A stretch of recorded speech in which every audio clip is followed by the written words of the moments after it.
নম্বর বাহাদুর এই মাসে প্রাণের দাবি আপনি মেহেরবানি করে আমাদের এখানে একটা 6 তলা বিশিষ্ট একটা লিফট সহ একটা বিল্ডিং তৈরি করে দেবেন।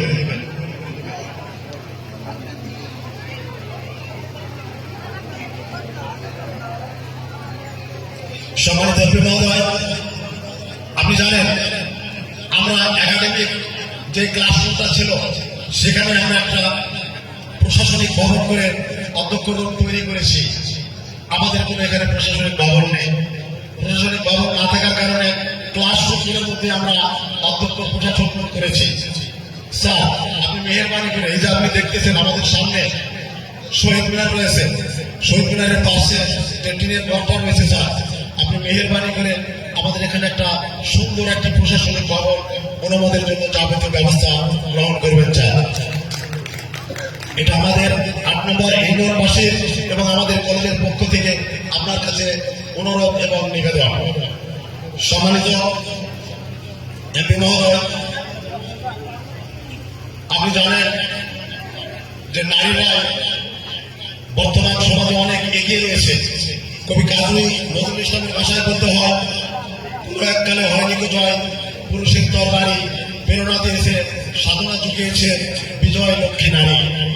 নেপোলিয়ন বোনাপার্টের ভাষায় বলতে হয়, আমাকে একটা শিক্ষিত মা এনে দাও, আমি তোমাদের একটা শিক্ষিত জাতি এনে দেব। সম্মানিত এমপি মহোদয়, আমাদের কলেজের রেজাল্টের দিক দিয়ে আমরা দেখতে গেলে দেখা যায় যে সবচেয়ে মেয়েরাই অনেক এগিয়ে রয়েছে। আপনি জানেন আমাদের কলেজে একটা মহিলা হোস্টেল ছিল, কিন্তু গত 14 জানুয়ারি আমাদের প্রতিষ্ঠাতা মহোদয় মৃত্যুবরণ করার পর সেই হোস্টেলটা আমাদের ছেড়ে দিতে হয়েছে এবং সেটা বিলীন হয়ে গেছে। স্যার এখান থেকে প্রায় 14-15 কিলো বাহাদুরগ্রাম, ওখান থেকে আমাদের অনেক গরিব মেয়েরা হেঁটে হেঁটে আসে।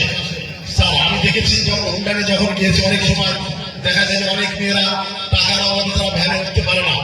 আবার অনেক সময় দেখা যায় যে টাকা থাকলেও তারা ভ্যান গাড়ি বা পায় না। অনেক কষ্ট করে তারা এখানে আমাদের কলেজে আসে।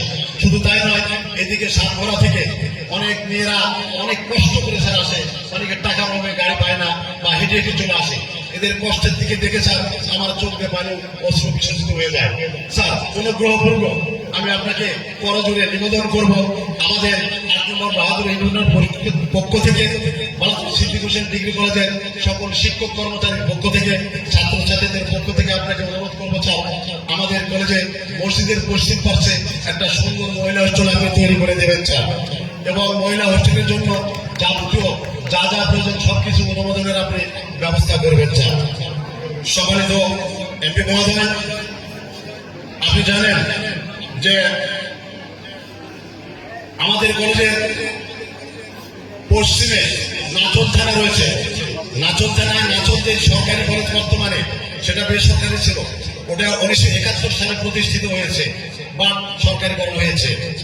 আমাদের এখান থেকে মান্দা থানা, আমার থানা, আমার বাগের থানা, মান্দা মোমিন সাহারা কলেজ, সেই কলেজটা 1972 সালে প্রতিষ্ঠিত হয়েছে, বর্তমানে সেটাও জাতীয়করণ হয়েছে। আমাদের এখান থেকে দক্ষিণে কানুর আব্দুল করিম সরকারি কলেজ, সেই কলেজটা 1972 সালে প্রতিষ্ঠিত হয়েছে বা সেটাও জাতীয়করণ হয়েছে। আমাদের নিয়ামতপুর কলেজ, যেটা 1980 সালে প্রতিষ্ঠিত হয়েছে বা সেটাও জাতীয়করণ হয়েছে। কিন্তু মাননীয় এমপি মহোদয়, আমাদের কলেজ তাদের সবার জায়গায় সিনিয়র কলেজ, আমাদের কলেজ 1970 সালের কলেজ। নিয়ামতপুর কলেজের চাইতে আমরা 10 বছর সিনিয়র কলেজ, বাট এখনো আমরা জাতীয়করণের মুখ আমরা দেখতে পারিনি স্যার। আমাদের এখনো অন্ধকারের মধ্যে রয়েছে স্যার। আমার প্রাণের দাবি, 8 নম্বর বাহাদুর ইউনিয়নবাসীর প্রাণের দাবি, আমাদের বালাসুর সিদ্দিক হোসেন ডিগ্রি কলেজের সকল শিক্ষক কর্মচারীর প্রাণের দাবি, আমাদের কলেজটাকে আপনি জাতীয়করণ করে দেবেন স্যার। এই জাতীয়করণ ফলে আমাদের টিচারদের সারা জীবনের যে 56 বছরের যে গ্লানি, এই গ্লানিটা দূর হয়ে যাবে স্যার। আমার পক্ষ থেকে এবং আমার কলেজের পক্ষ থেকে আমরা এবং 8 নম্বর ইউনিয়নবাসীর পক্ষ থেকে আপনার কাছে আমি করজোড়ে নিবেদন করছি স্যার, আমার শেষ চাওয়া পাওয়াটা আপনি আপনার কলম দ্বারা হয়ে যাবে স্যার। স্যার মানুষ এই পৃথিবীতে সারা জীবন বেঁচে থাকে না, আপনিও একদিন চলে যাবেন স্যার। সারা জীবন যতদিন পৃথিবী বেঁচে থাকবে ততদিন এই বাংলার মানুষ, এই 8 নম্বর বাহাদুরের মানুষ, এই গলাধর সিদ্ধ হোসেন ডিগ্রি কলেজের শিক্ষক কর্মচারী আপনাকে সারা জীবন স্মরণ করে